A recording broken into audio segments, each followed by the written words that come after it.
kids, do you remember me from Nickelodeon? I got the but don't worry, I'm still just as dumb. Actually more, cause now I'm vegan. When my body's sideways, you cannot see me. All this over sexual dancing just doesn't suit me. I look like I'm 10. My skirt's so short, Did you just flip me off? No. Hello, my fellow internet users. Welcome to Let's Chat, the sauciest series in the frickin' world. I promised my mother I wouldn't curse, so she'll watch this. Today I'm interviewing a very special guest, which you'll probably guess is the star of my most favorite movies, Rock Dog, Graham Hamilton. Graham, thanks for being here, and sorry for your intelligence slowly fading away while you talk to me. No problem. That's my pleasure, honestly. Yeah, you kind of probably have some lawsuits from my way now for your intelligence slowly Cool. draining. Can't wait. So let's start off by gaining the knowledge of what got you into voice acting. Well, so I was an actor when I was like a little kid. I was a child actor. I was profoundly unsuccessful. But even so, I was in like, I was in like 2 things that nobody ever saw. And so I had some acting experience anyway, but then I sort of got bored of it and continued. I quit when I was 17. 17? Yes. And then wow. I continued, then I just sort of lived my life for a long time. And then, but I always dreamed of being a voice actor. It was always my secret deep in my heart. I was like, I would love to be a voice actor. Yeah, I would love to do it.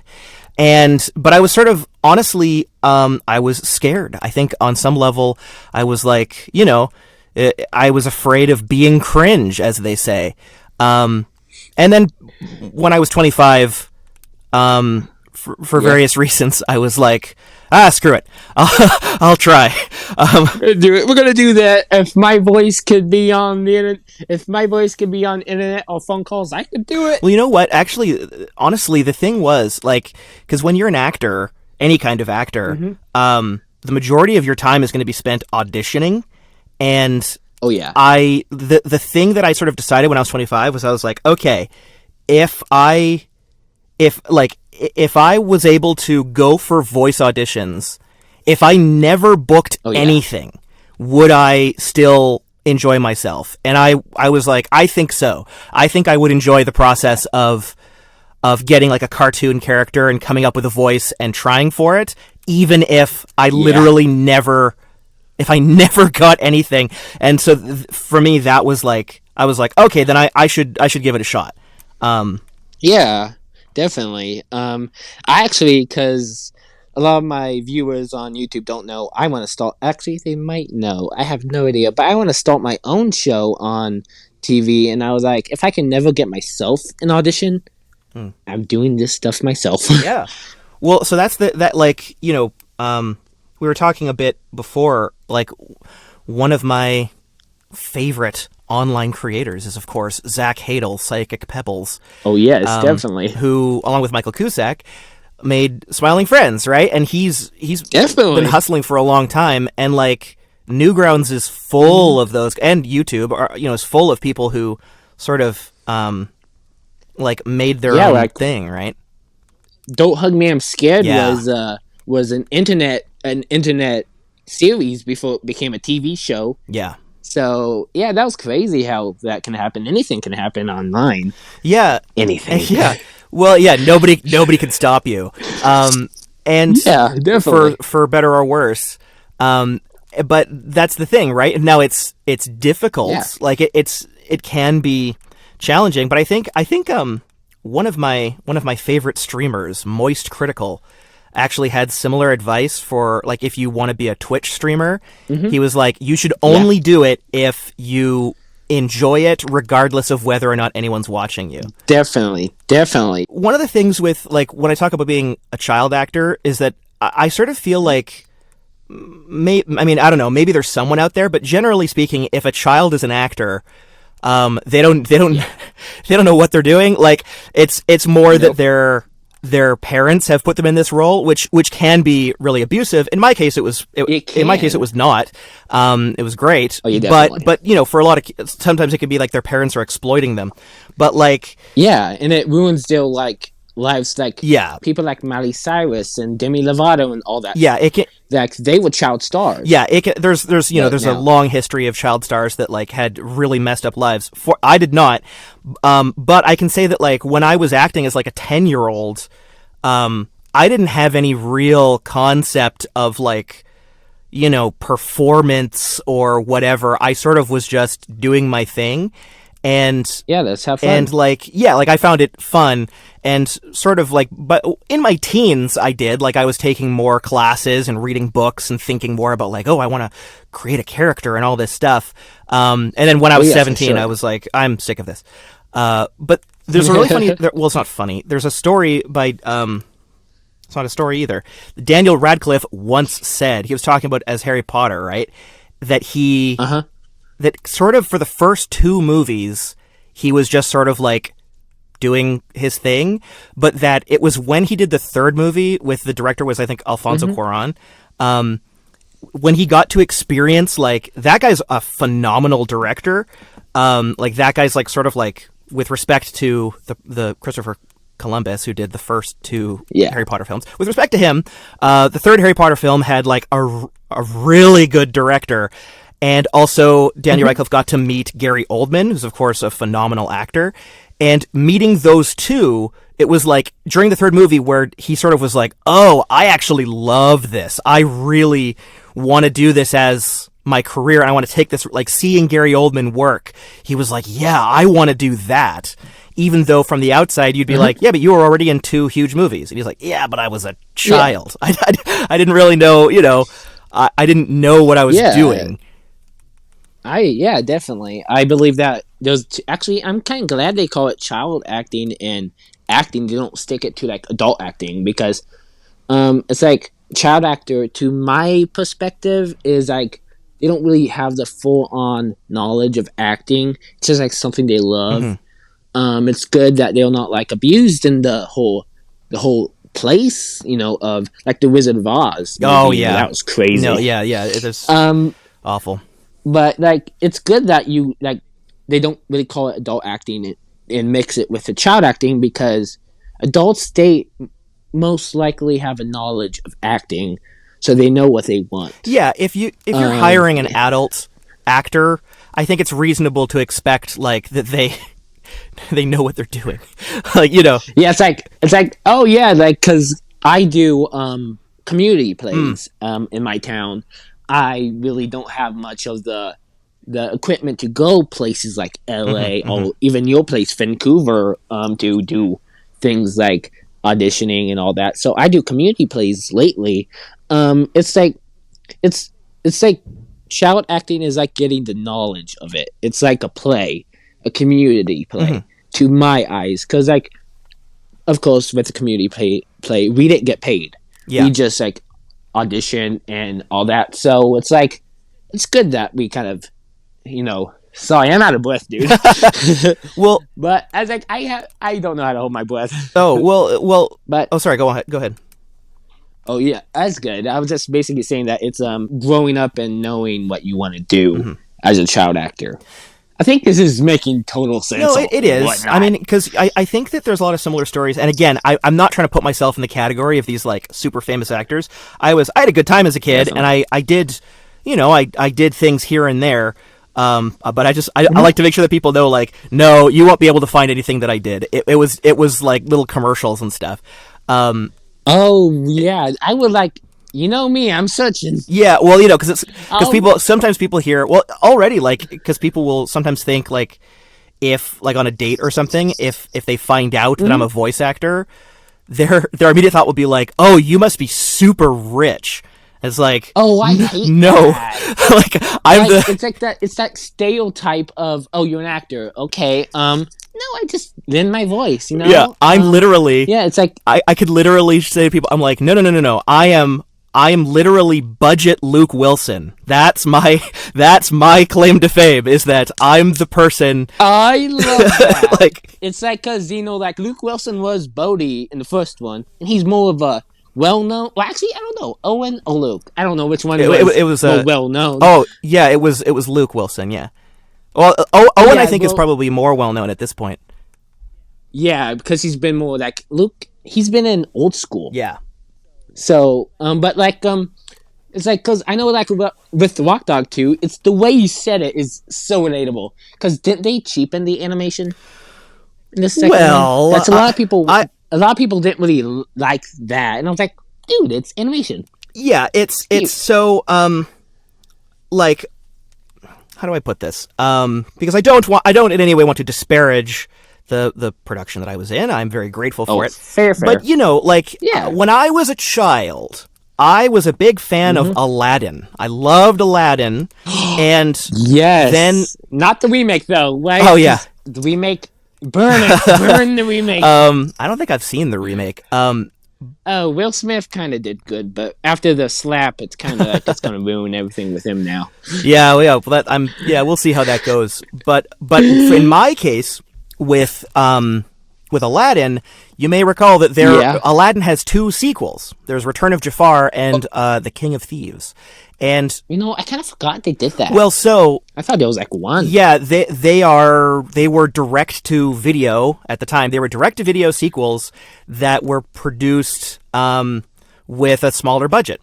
And like as an adult now, like you and I both probably, like I'm an adult that watches cartoons, and so like many people, like the YouTuber you mentioned, I'm like, oh, I can't believe this animation quality, but. It's like so terrible. But when I was a kid, I loved those movies. I loved Return of Jafar, and I loved King of Thieves.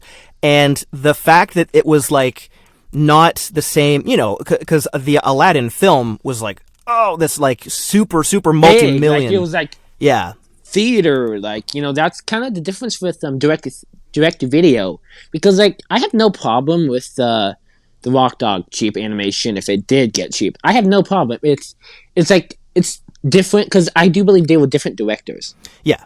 I have a poster in my room. Actually 3. So you're gonna be like, I'm too much of a fan child of this. But it's like I'm trying to look behind me. But it's like the guy who did Toy Story 2. Yeah. You can't get same animation for different directors or animators or stuff like that. So it's like, why are you throwing such a fit? They're putting their heart and souls into this new movie.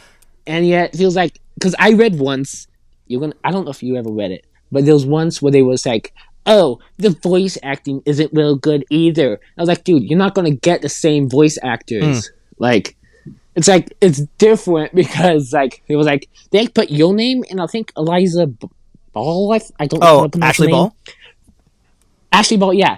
They was like, they didn't do the best, I was like, okay, one, the different characters, like, one, you probably played different characters, and they were kind of like referring to your other voice jobs. Like, you do anime, right? Yes, I have done anime. I've been known to do anime. So anime is like more energetic. But Rock Dog is more like a calmer film that you just want to sit there and enjoy.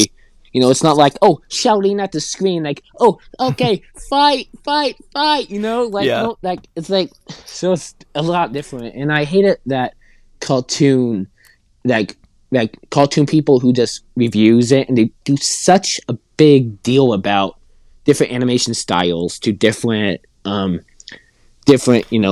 Yeah, any change, Yeah, like, I didn't, like, okay, so, like I told you, I have autism, and so actually my fans don't know that. So it's like, hey guys, I'm autistic. But it's like, so it's like, but the thing is, I didn't like the change first because it's like, okay, I watched Luke Wilson as Bodi for such a long time. It was like 2016. I don't know when you guys started recording for the second one, but 2016 was when the first one came out, and I told you a little bit of my story. And it was like, it's something I can relate to. But I got a little bit like, so I like watching videos when I'm like cleaning my hair and stuff. So I was like, I'll just like I put the phone and I was like, oh shoot, there's a Rock Dog 2 movie coming out. Awesome, gotta see this trailer. My jaw like dropped when I was like, wait a minute, who are all these people? Yeah. But it's like, yeah. Well, so to people who were sort of upset about the actors changing, I'm going to be totally honest. That's perfectly okay with me. Like I don't take it personally. I think maybe I'm not going to speak for all the other actors because like don't. To your viewers, don't message like Brian Drummond and tell him that you hate him. Like don't do that. I hate don't you, do Brian. that. How dare you? Yeah. Don't take this as like. Don't take it. Well, Graham said it's fine for me to like harass. No. Like okay, so it's like it's. I get that. Like it's like okay, so. I did kind of that video. I don't know if you checked out my channel yet, but that video I made of me feeling guilty was like, I felt guilty because right after you messaged back, because I was not expecting you to message back. I had no idea what Twitter does. I'm an idiot on YouTube who makes cringe-worthy videos. That also... I don't know how troll No, looks. that also didn't bother me at all. Okay, and I was like, because when I apologized, I was like, shoot, Graham Hamilton didn't really do anything to make me mad. And Lionsgate, they don't probably read a lot of this stuff. So it's like... I'll tell you the reason, because normally, because I do get I get like weird comments or insults or whatever sometime, and generally speaking I don't ever reply, but I'll tell you the reason I responded to you is because you apologized only to me, and so I felt weird. I was like, wait a minute, I was like. I appreciate it, like I do, but I was like, well, now I sort of feel like I have to, like, it would be weird if like this person's like, screw all these people, and then, sorry, Graham, you're actually fine, and then if I was just like silent, I was like, I felt like I had an obligation at that point to be like, okay, well, look, like on behalf of the other people, we're trying our best here, I don't want to just accept that that I'm fine and let everyone else just take it. Definitely. Like I was so upset when that happened. Like it was like I was actually before I made the video saying, "Oh no, Graham Hamilton made me feel guilty." I'm sorry, man. I was like, no, you didn't make me feel guilty. Like in the way that was bad. It was just kind of like me being like clickbaity. No, I don't know. It's just me being weird. No, I'm that weird person who does videos like that. It's like not like, oh, click on this video because Graham Hamilton made me feel guilty. It's like I had no video idea title. I had no title idea. Right. It's like, what do you do? What do you do? And your description on your Twitter said sensitive voice actor. And I was like, shoot, I messed up. No. So like, that's funny. I didn't think about. Yeah, I'm not very sensitive. I didn't think about that. Yeah, exposed. I forgot that was my. Well, so what that is, and you might be too young to know about this, but it was. They're back on like very old dating websites, or even in like in some like newspapers, they would have like a classified section, and there would be it would be common to see phrases like sensitive blank seeks blank. So like sensitive, sensitive man. That's right, because it says sensitive voice actor seeks good listener. Yeah, and it's like, okay, I kind of got the sense that it was a dating joke, but honestly, I'm the kind of person who would run into some people looking for dates online. Yeah, wait, this is a professional voice actor. To be clear, I don't. He's looking for a date. I don't seek dates on Twitter, but oh god, that was like okay. But yeah, so but it would that's what that I should delete that part of my Twitter profile. But it's I when I first created the account. I thought that it was funny to be like, because it actually is pretty common to be like sensitive man seeks good listener or whatever, or sensitive, some other stupid word, sensitive empath. Yeah. And so, but seeks good listener was a very common one. Yeah. And so I thought it was funny to be like, like naturally a voice actor would seek a good listener, and I was like, haha, very clever, Because we Graham. listen to your voice acting. Yeah. That genius idea, genius. You're a genius no matter what. You're like, this is genius. We're going to make a voice acting. I'm going to make this Twitter account. People are going to think this is so funny. I'm going to get cast to be Luke Wilson in an animated film, and my career will be off to the races. And look at me now. I have 200 followers. Oh, yeah. I was like, and actually, to be honest, 2 of them are me. Oh, word. I appreciate it, man. Actually, I think 3. Because I made a Caillou parody account. Oh, very good. And I love following my favorite people, you know? Is one of your favorite... And I was like, okay. Hold on. Is one of your favorite people Caillou? Okay, No. good. So the Caillou one was really messed up. It's a very messed up account. It's like a parody account. Mm-hmm. So it's like I had one. I'm gonna censor this out so my mom can not hear Very this. good. But it's like accidentally leaked my daddy's line and blamed it on Mosey. If that didn't eat my cookie, everything would be fine. And the last one, I kind of forgot the password for it, but it says, anyone knows any good dealers doing it for me today. So here's the thing. Caillou, I don't think, well, I guess hate's a strong word, but Canada gets a bad name for that. Caillou is unbelievable. So one thing that I'll do sometimes, this is a fun activity, by the way. There's a website called Common Sense Media, and you can go there, and one of the things they have, it's actually a useful resource for like parents or whatever, if they're like, can my child play God of War? But what they'll have, what Common Sense Media has, is they have written reviews of things that are by children, and I like a few months ago, I was like, I wonder what they say about Caillou, because I was just thinking about how much I hate Caillou and how I've never met someone who likes Caillou. I don't know why that show lasted for so long, and it's coming back. It's already back. It's like, okay, Canada needs to get a break from this bald child. Send them to Mexico. Send them somewhere that they could probably tolerate him. Send them to the most stubborn Democrats ever. And there was, because I think I saw an article that was something like, parents rejoice as Caillou is canceled, because it's like, because he's such a little brat, and so like he's a terrible influence on, like, if you're like I would never want to show a young child Caillou. Like, fun fact, the books had him biting Rosie. I'm sure, Rosie. I'm a fan of Rosie. She seems much better behaved. Yes. Also, one of the things that bothers me about Caillou is that, like, the old Caillou, because again, I'm 33, right? So I don't know when that, but when I was younger, Caillou was on the air, Rosie was a baby. Then the show ended briefly, and it was rebooted by, I think, DHX, or now they're called Wild Brain, I think, took it over. Oh, and yes, the show came back, and now it was animated with Toon Boom, I think.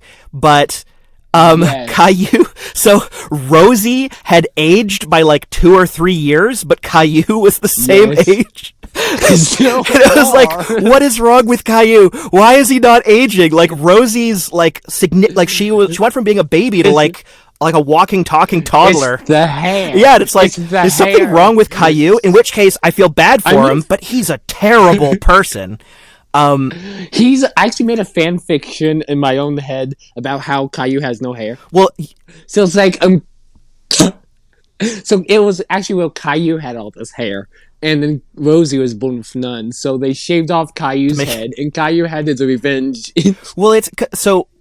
Anyway, long story short, I recommend, if you go to Common Sense Media and you look at the kid reviews of Caillou, they're awesome, because it's all of these like little children like flipping out about how much they hate Caillou, and like with all these typos and stuff. It's really good. It's like, had you seen the not Webster's dictionary, but the other dictionary? Is it Oxford? No, it's like the most, like, it's the online dictionary. Well, you could type in Merriam-Webster? It's like, so it's not like an official dictionary. Yeah. It's like you go online and you type up Caillou, or like it's kind of like if you want to look up like weird names, it'll be like, oh, it's a dictionary. It'll give you a noun, and it'll give you like the how to say it in that word. I'll have to look it up and send it to you. But it's like something that says Caillou. This is a little. It's like strong language of people writing dictionary. Like it's like dictionary. Right, like definitions. It's like definitions, but in the most terrible of ways. It's like Max and Ruby. They did one with Max and Ruby, where it says Ruby is a jerk, and it's like I hate Ruby. Like, because like there's some people on YouTube who does Ruby hate. Oh, I'm not, I don't know if you ever seen Max and Ruby. I know of. Is that the rabbits? I'm aware of Max and Ruby. Yes, but I've never really another watched Canadian show that isn't really doing you and your will favor. Well, yeah, it's the thing about Caillou in particular is that I just remember that. Like, I don't remember what age I would have been, but there were a lot of these shows that, like, when I was a kid, like when we were 10, 11, 12, we're all at school, we're all hanging out, we're playing Pokemon and stuff, and then it's like, okay, school's over, we gotta run back home because, like, Pokemon is gonna be on, Yu-Gi-Oh! Is gonna be on, Digimon, like, all our favorite shows, even, like, Powerpuff Girls. Yeah. But so, in Canada, we have this channel called YTV, which is, like, the kids' network.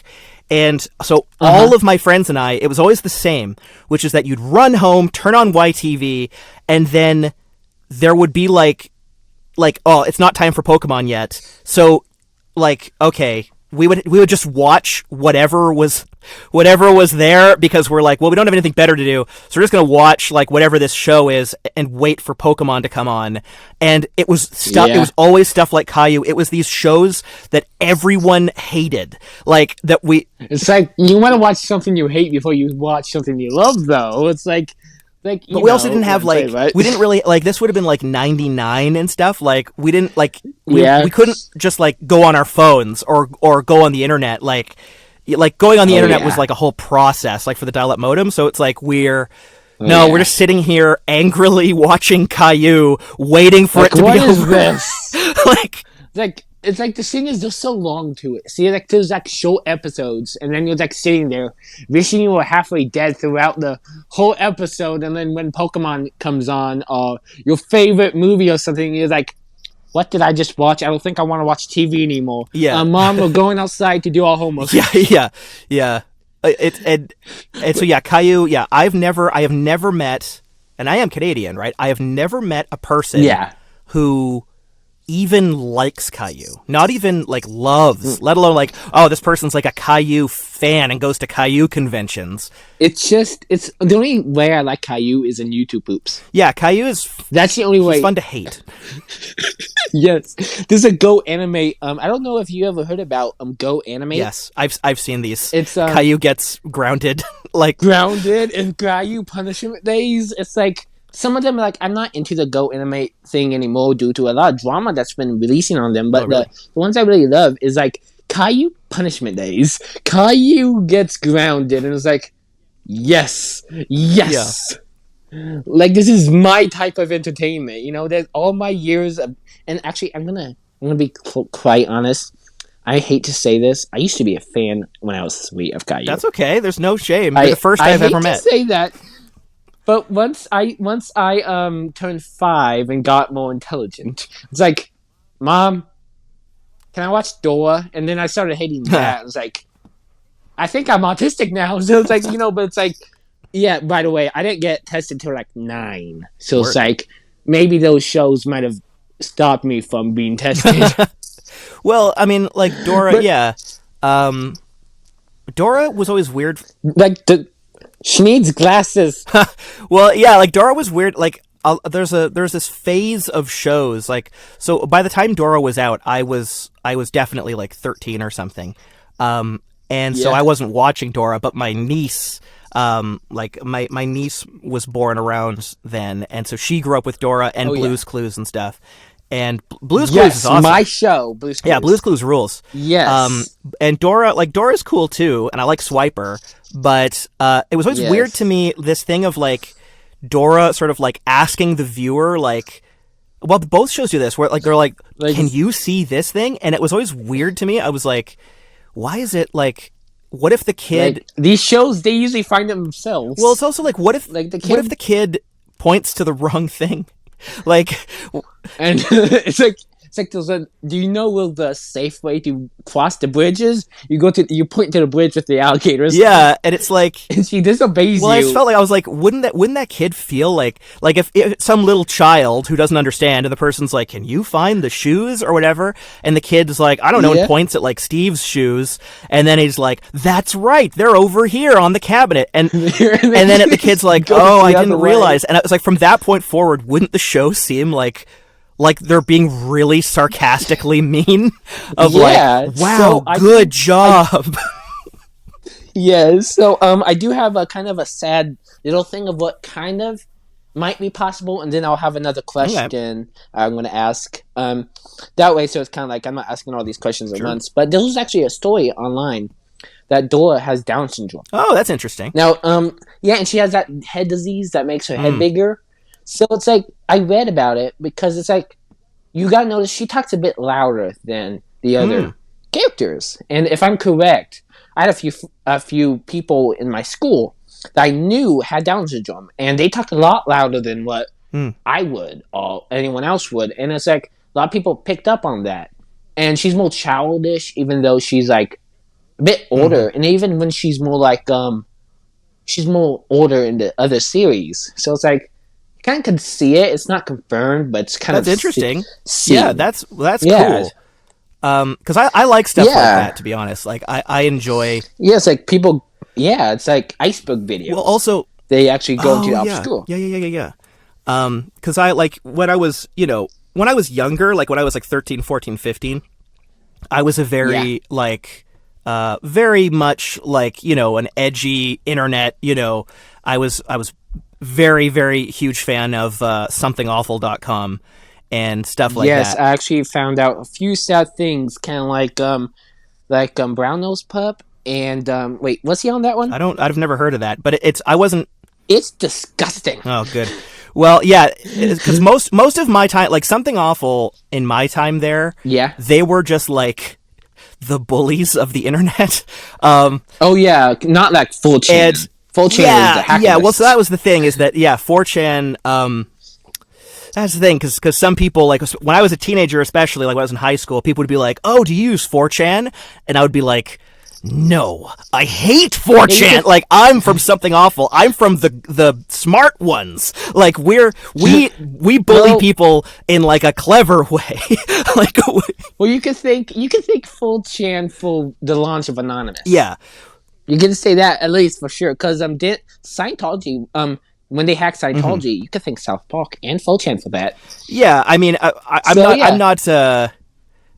don't hate 4chan now, but as a teenager, it was very much like there were like I was a Something Awful elitist, and but all that said, and so like when I was a teenager, shows like like I remember when Sesame Street added an autistic Muppet. When I forget what age I was, but I remember like, typical sort of dumb teenager being like, oh, what is this? This is stupid. Like, now that I'm older, I'm like, that's awesome. Like, I'm like, I was being an idiot. Yeah, guys, like, it's kind of like with Sesame Street, when they kind of came out with saying that Bert and Ernie was a couple, they did come out with that. A lot of people was hating on it due to the times, and I was like, I made a lot of jokes about it, even though I'm gay. And it's like, okay, I love it. Like it's like they're doing such a great thing. They actually stopped working with Chick-fil-A. Oh, cool. Due to their donating to. Yeah. Because like I don't know if in Canada they have Chick-fil-A, right? Yeah, we do. It's not I don't think that there's as many locations, but there's. I can think of like a couple. Yeah, because they donate to like hate charities who would donate to anti-marriage for that. Yeah, the Proposition 8 stuff. So when they were, it's like when they had the Muppets toys that for the kids, they stopped it right after that because they had a gay Muppeteer. Right. They had a gay Muppeteer who did Elmo, I believe. Okay. Not that Kevin, not the other guy. Not Kevin. That guy. Yeah, but it's like because I know he's gay too, but it's like the original one. But it's like. They stopped right after that, and I was like, that's good. They're showing that they want to make it educational, but not for the certain majority of people. Well, I mean, it's something that I've only sort of grown to appreciate, sort of as an adult, the idea of like representation, like the importance of seeing, like seeing something or someone in media that that you identify with. You're like, that's like me, or that's I love that's it. like my parents, or that's like whatever.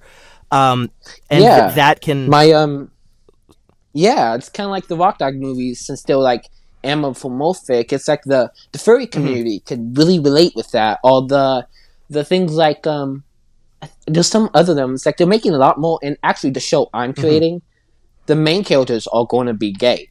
Word. One's going to be trans, one's going to be gay. And I don't care if people get mad at me, like, you're doing too much gay representation. Like, so I'm going to do almost everything. It's just what I want to see on TV. Well, it's like... Sorry, go ahead. It's like... Oh, sorry. It's like the the old school with Luke Wilson. That kind of made me upset, the way they used that word. There's one... I don't know if you've seen those, but in the very beginning, when Luke got into the taxi, they used the F slur. Like, don't be such a, And I was like, I didn't like that. Yeah.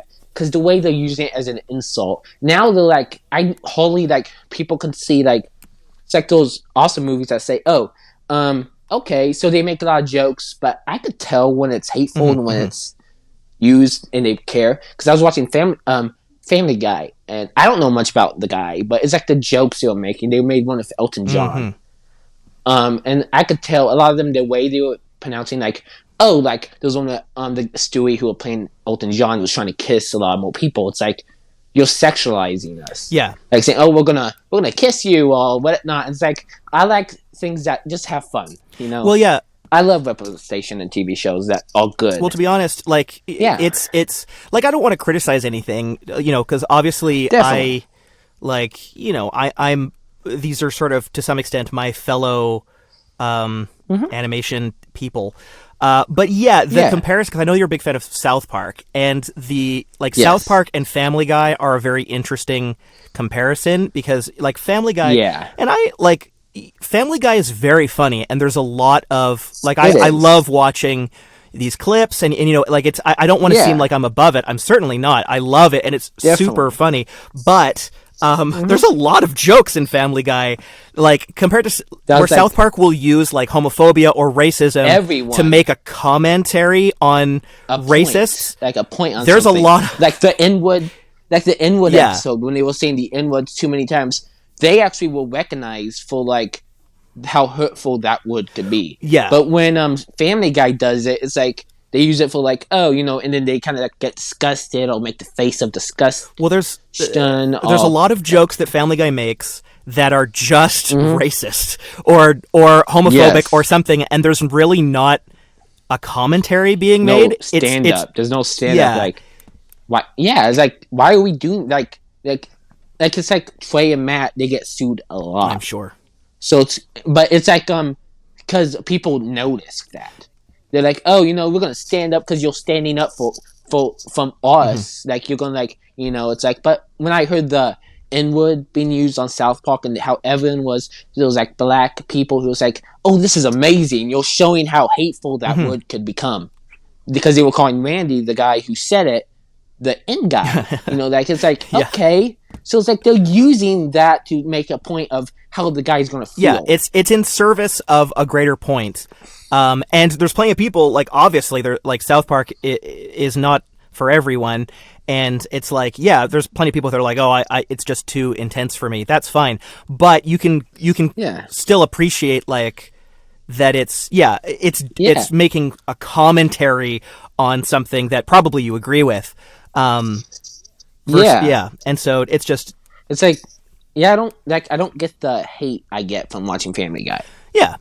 It's like, So I'm going to ask you a few more questions, and then we can still kind of continue, but I do have to kind of like... Yeah, that's fine. Probably not long. We both have ADHD. Long either. Yes. I would definitely, but it's like, I do have a question about the recordings and the audition of Rock Dog 2. As I know, and I did inform everyone, there won't be any full-on conversations about the third one due to contracts and all that. So it's like, I'm going to ask a lot more about the second one. Sure. So, So, what was auditioning like for Rock Dog 2? Did you find it on a page? Did they say, "Oh, you had the voice"? Because Right. I could tell when they hired Luke Wilson, they wanted him because he had more of a child voice. Because Bodi is more like an innocent-eyed child more than a adult. Yeah. And you do have that kind of voice. Thank you. Yeah, that's my It's bread and like, butter. it's like something you can kind of yeah. It's like, oh, I can so relate to this. Did they contact you Yeah. anyway? So, yes. So the way that it works is that basically, because I know that like on Twitter, you'll see a lot of like open calls for auditions, or there's like in the sort of in the world of like independent things, there's all that stuff. Generally speaking, and this, I imagine that this works almost identically in LA, and like New York and Texas, but maybe there's little differences. But basically, in Vancouver, if you're going to be a professional voice actor, you're going to need an agent, right? You need an actual voice agent, and the voice agent, for various reasons, like you, the actor, don't have access to even see like what the studio auditions are. Do you know what I mean? Like the My Little Ponies or whatever. You can't even see them. Yeah. You need to be an agent to be able to access those. And then you find them and you give them to your clients, or occasionally the studio will request an actor by name, and they know, kind of like the Eddie Izzard. They wanted Eddie Izzard for Angus for the first one. Yeah, well, so and he did get I did hear he got the third one. Wow, that's great, like, if that's true. Yeah, like it said, like a lot of these can be like edited. Wait, are you being sarcastic? Oh yeah, if Are you being somewhat sarcastic? well, anyway, so I probably so Rock Dog 2 is the difference there, right? Is that like it's and maybe this isn't obvious, but it's very obvious to me, is that like the cast of Rock Dog 2 is not we are actors. The cast of Rock Dog 1 are also actors, but our lives are very different, and the way that we get roles is very different. Yeah, it's like because I haven't really did a lot of research in a lot of the actors, but I know a lot of them. Like I know that the guy who played Germer, Andrew Francis. Yeah, so he has a cameo. Oh yeah. A lot of these actors that are very big, like cameos, have YouTube or like YouTubers and some celebrities, but not like what you see. I have not found a cameo from a big time full on celebrity that's more expensive. Right. That's not expensive. Yeah, but it's like, so what you're saying is like Rock Dog 2 was more likely smaller actors, all like not well known. Well, so it's tricky because basically every other actor besides me in Rock Dog 2 is definitely more famous than me. But even so, because mainly like Ashley Ball, for example, is the voice of Rainbow Dash. Yeah. Oh yeah, I did see that. I was going to say, by the way, I was afraid to make this joke, but earlier I was like, you're the first autistic person I've met who's not familiar with Ashley Ball.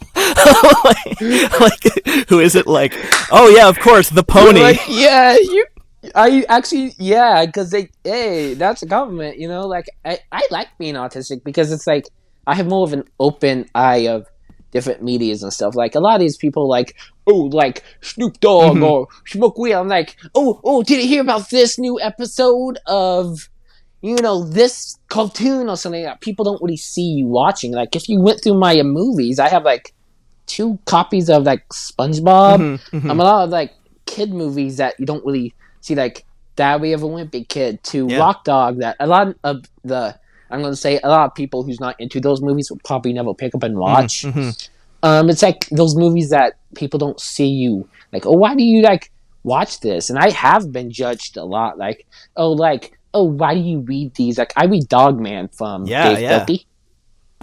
And a lot of people are like, oh, you watch that. And I got some stares when I was in the kids' aisle of the library looking at certain VHS of videos. It's like, it's just my personality. It's like, that's what brings me enjoyment. So it's like, no, it's awesome. It's fun. It's awesome. Yeah. It's more like, I'll watch rated R movies, but it's just great to find these people who you would not expect to be in a movie that is big and stuff like that. Yeah. Okay. So So basically, okay, so I'll tell you the process. So, and this is the way that we all got Rock Dog 2 is basically the way that we get anything, which is basically I'm here sitting like the other okay, maybe I won't tell that story, but it's not Rock Dog related.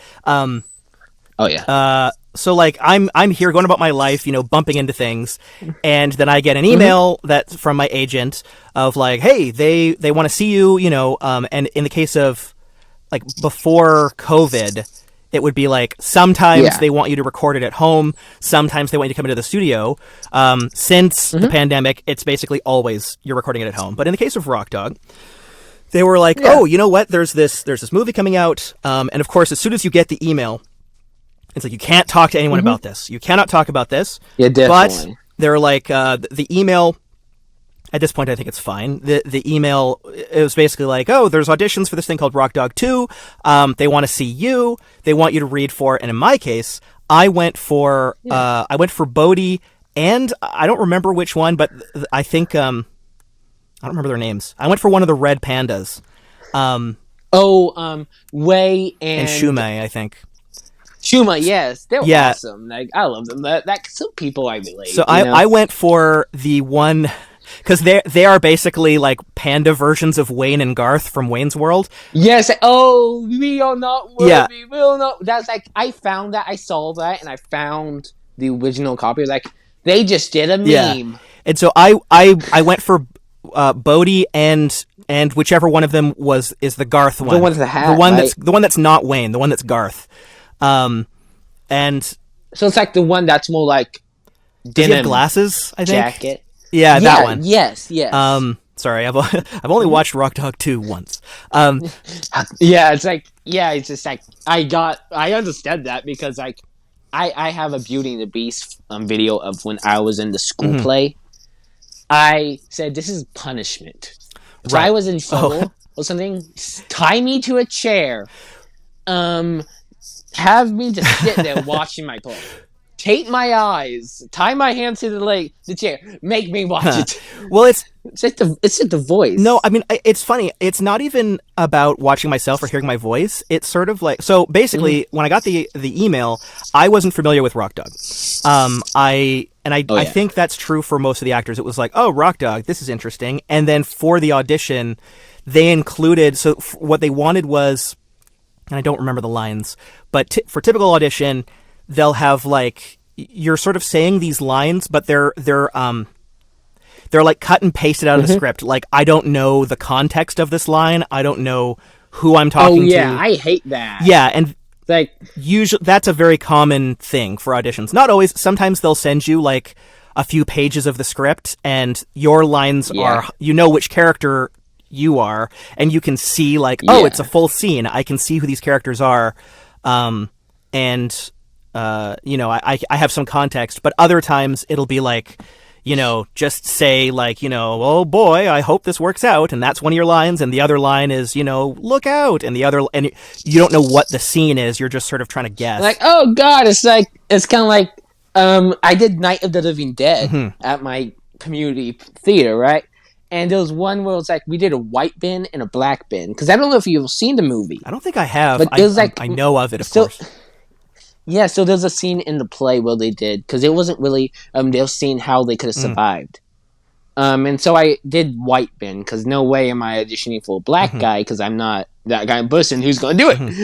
I was like, white bin. I was like, is this like a second bin who's around? Or is it just like a stuck-up guy? Is it like, because it was basically about how the black bin became the chief, and the chief became white bin. Okay. So it's like how white bin is more like misogynistic and stuck up. And it's like, what do I do?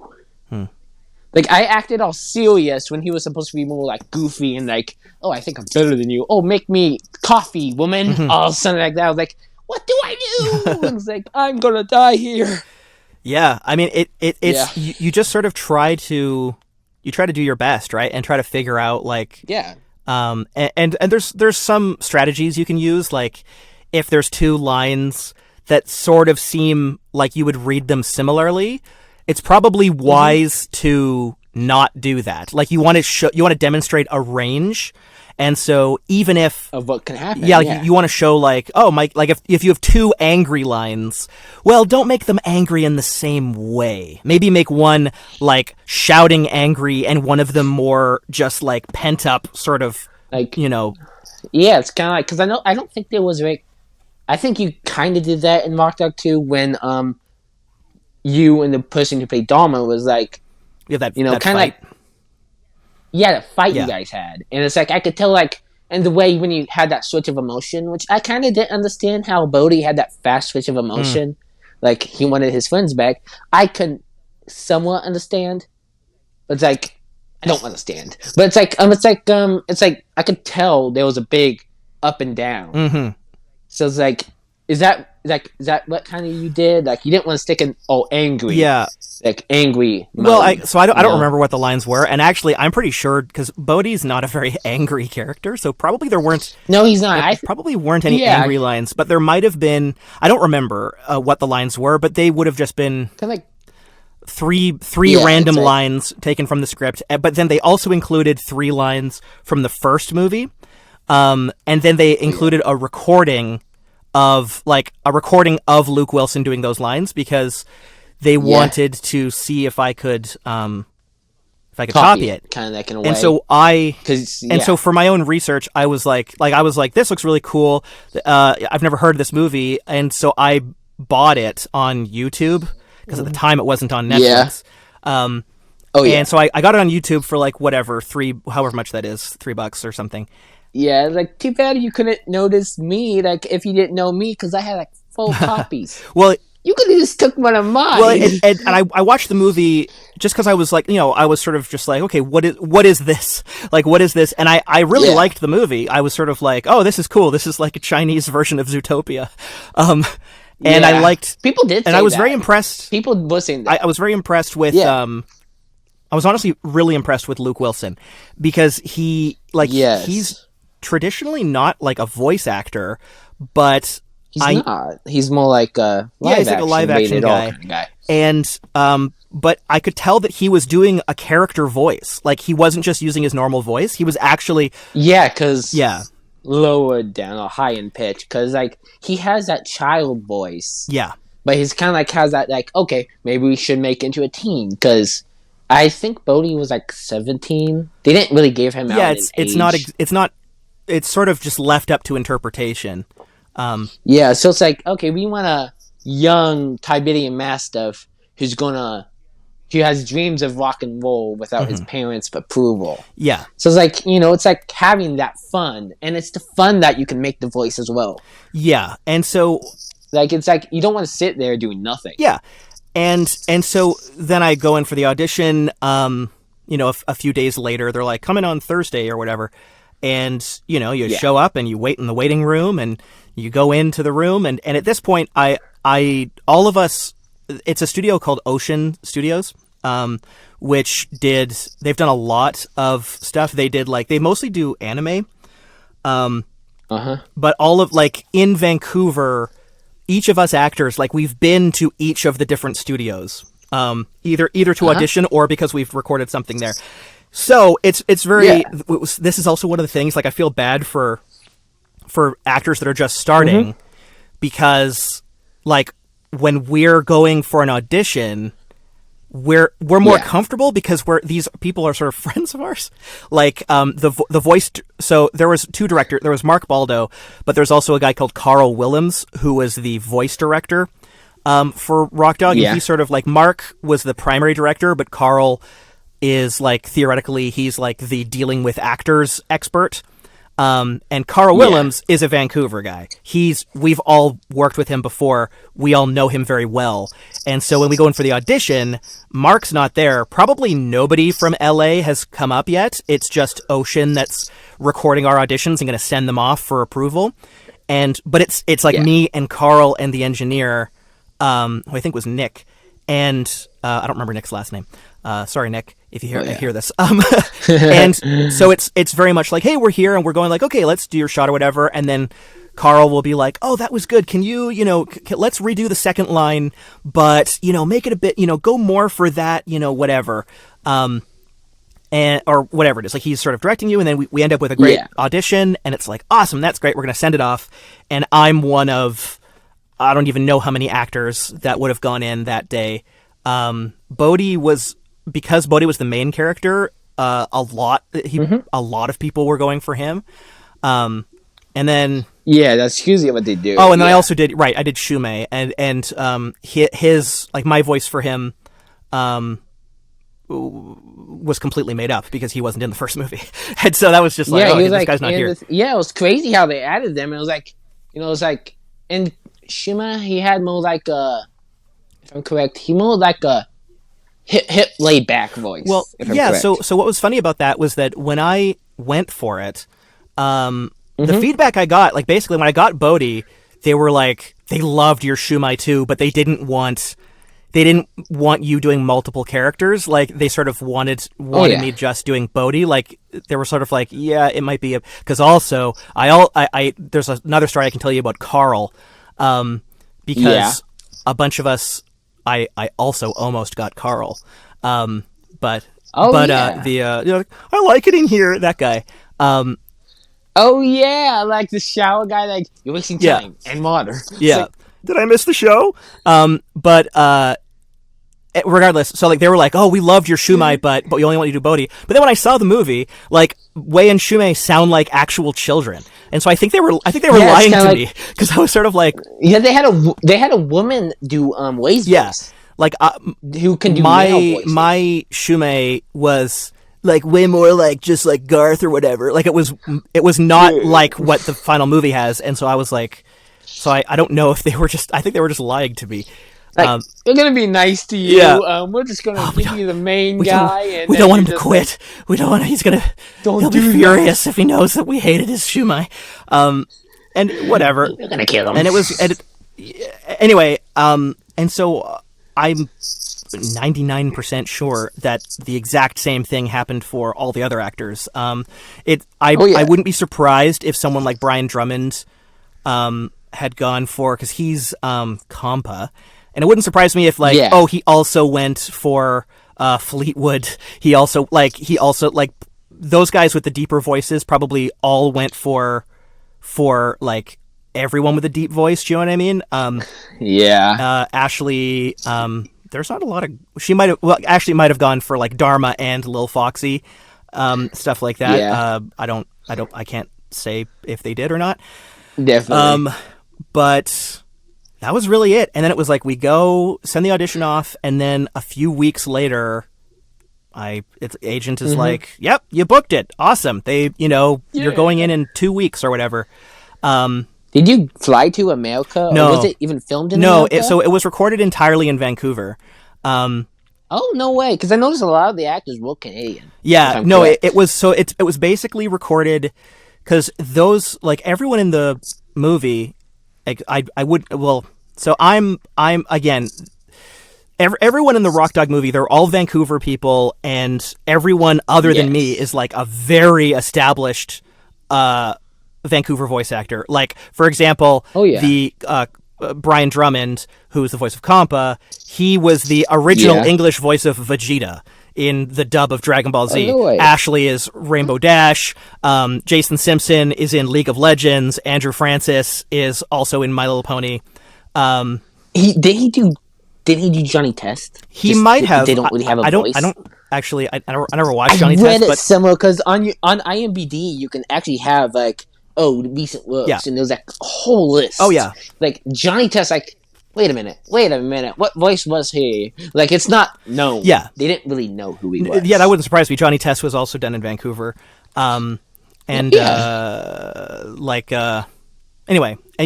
it's they're all like, I think I'm a decently successful Vancouver voice actor, but my IMDb is much smaller than those guys.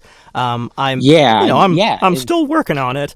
But yeah, so it was like, those are like the Vancouver people. Well, like Ashley just got, they're both. Yeah. Ashley is now Tails in the new Sonic show, and Brian is Robotnik, I think, or of course Eggman. Oh wow. Yeah, and so the Pingas guy. Yeah. Like, I can't stop thinking about that meme. Make a historic announcement. Yeah. Oh Lord, I had no idea you can actually do those voices. I That's can't. crazy. My voice is Like, very microphone. Yeah. Like, hello, come me for a kid. Yeah. Like that. I don't know. Like, Well, it's I do my best.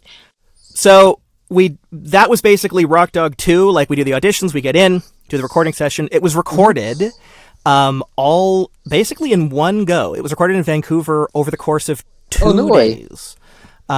We were all in this, and we were all in the same studio together, which is awesome. That's definitely not how Rock Dog 1 was recorded. I can promise you that. Yeah, Rock Dog was like a few other ones. Well, because when you're dealing with huge celebrities, studios? You're also dealing with their schedules, and so you have to get them in like one at a time.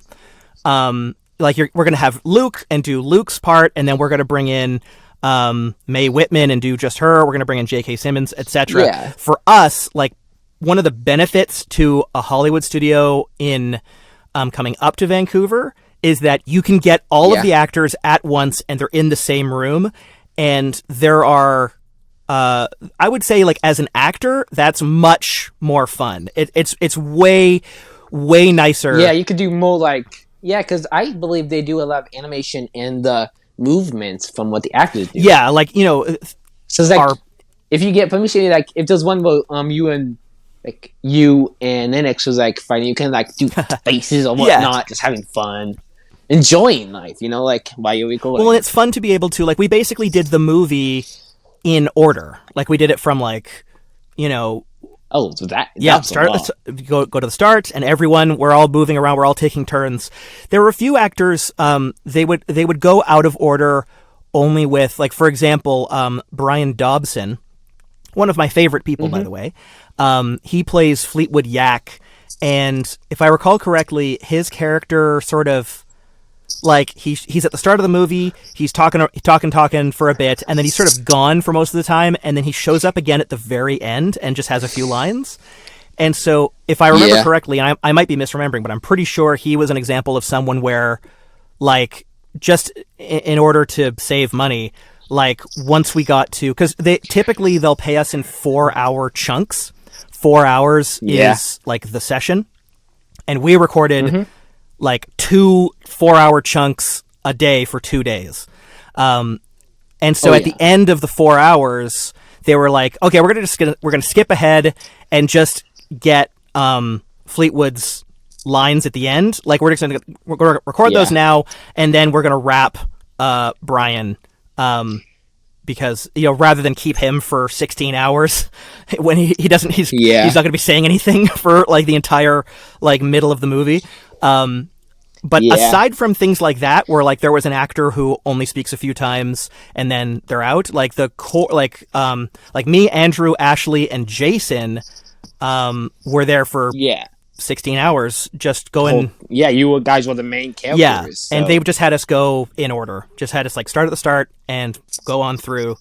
And that was awesome. And it was also cool because, like, I guess I forgot to mention, but maybe it's obvious. We were given the script. Like, when we booked when we were told, like, you have the part, we're going to record in 2 weeks.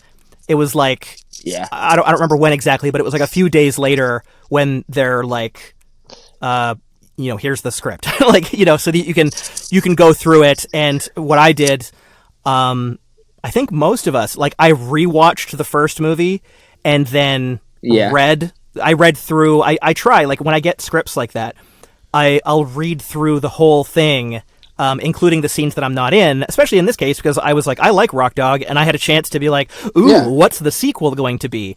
And it was fun to read it and be like I was impressed that it was like a direct sequel from the first movie and had so many returning, like... Yeah.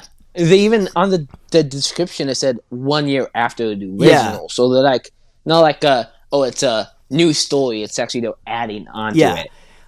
Which is another reason why I like the new voice actors, because, like, the age. Yeah. It's the age difference. Because I know they aged. And, makes it real. And so then we read through the script, and, there's a couple things that I'll do, in preparation. Like, I'll highlight my lines, and I have certain, it's hard to explain, like, just for my own, because when you're in a recording session like that, that's a a prelay session, as we call it, where you're recording with the other actors, you're doing the scene.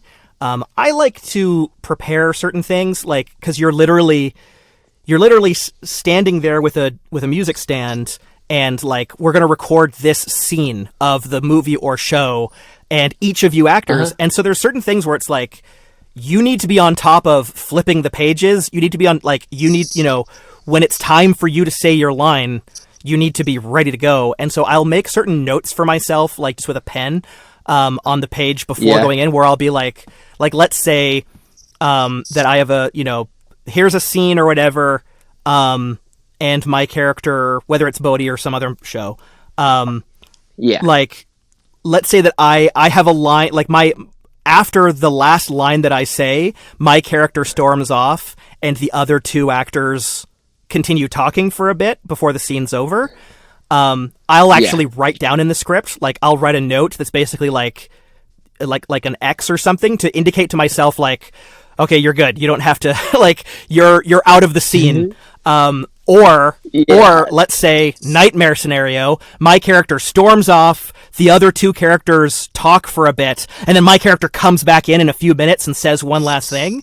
Then I'll make that last line, I'll make a note, like, go directly to page 58. Like, because you need to be ready for when your character comes back. There's no need in the moment definitely to be reading, to be flipping these pages. Just go directly to yours, right?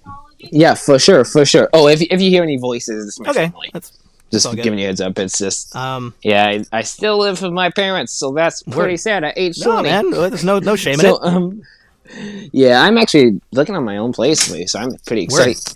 I'm pretty excited. So it's actually pretty interesting how this stuff with the voice acting stuff. The good thing about voice acting, though, is you don't really have to memorize, if I'm correct. Yeah. You have the scripts at times, so it's like, that's a good thing. Yeah. So it's like when I did Night of the Living Dead, the way I freaked out, because I had one where my voice was over the stage.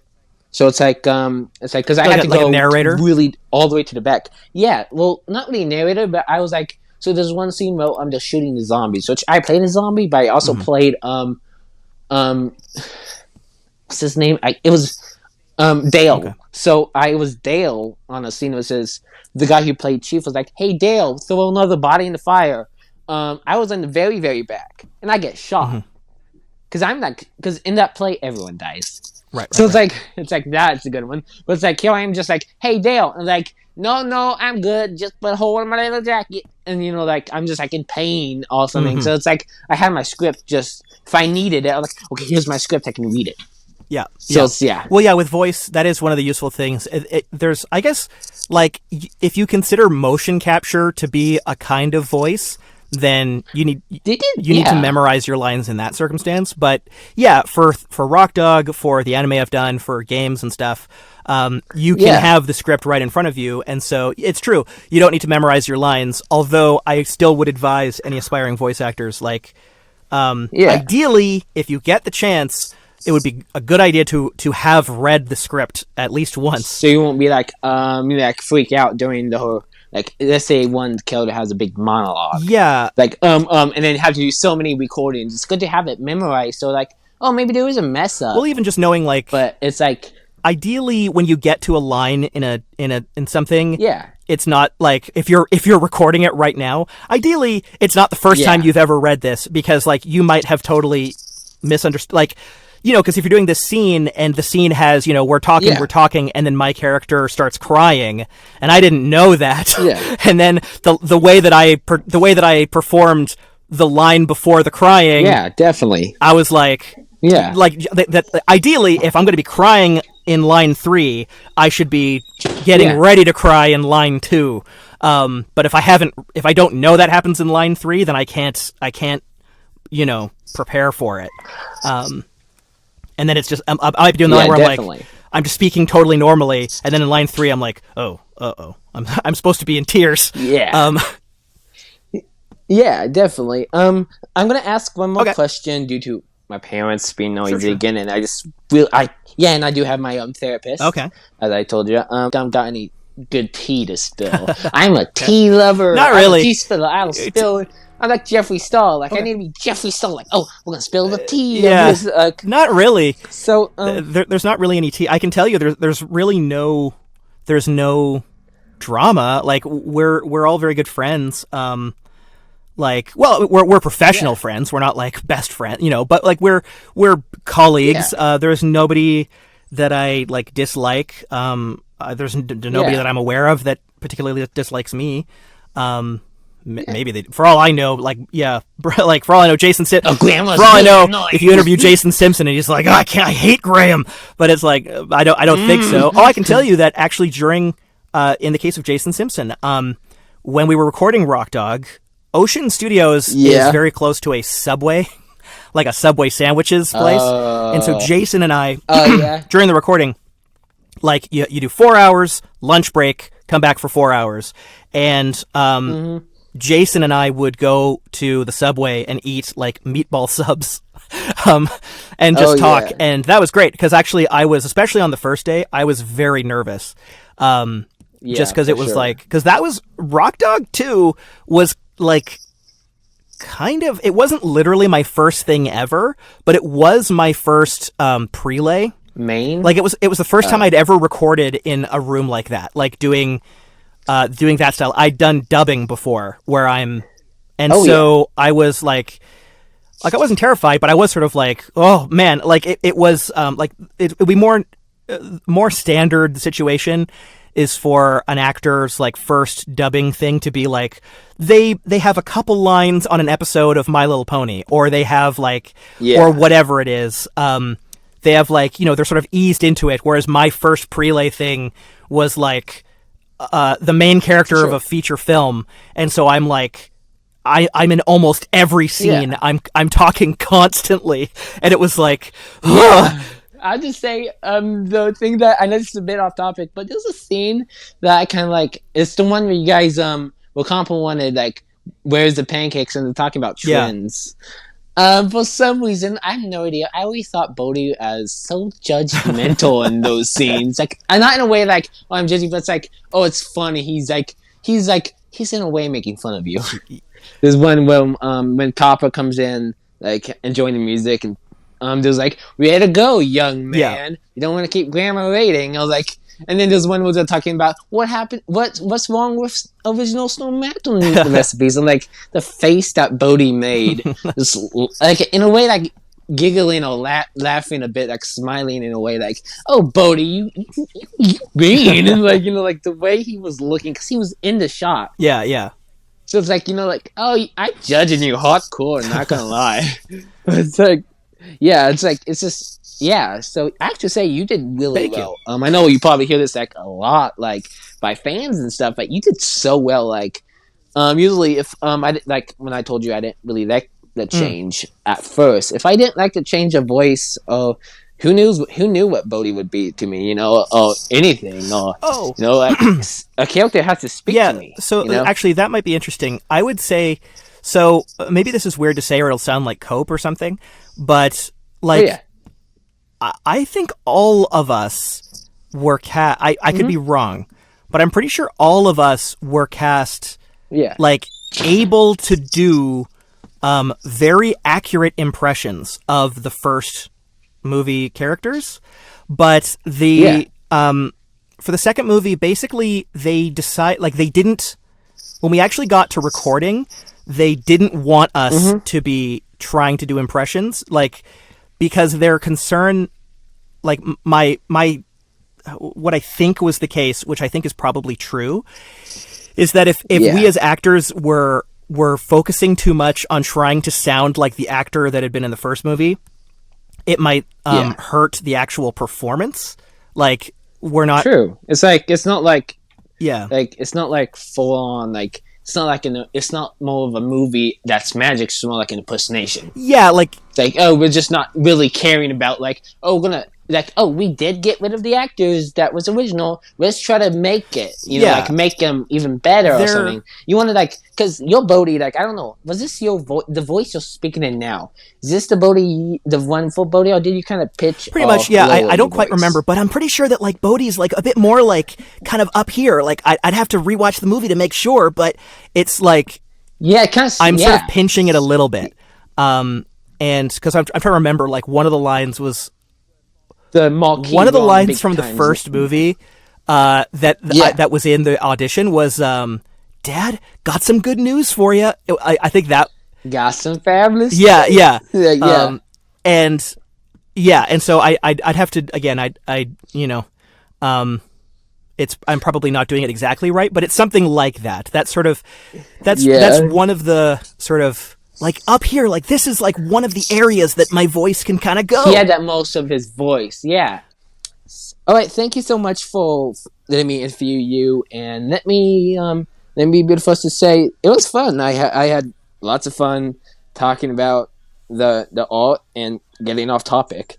I have still no idea how Caillou got through the questions, but now we can say when someone wants to watch a Rock Dog interview, they're just gonna hear about Caillou and no hatred. Yep. So thank you so much. If you guys want to watch any more of my videos, make sure you subscribe. Graham Hamilton is a great voice actor.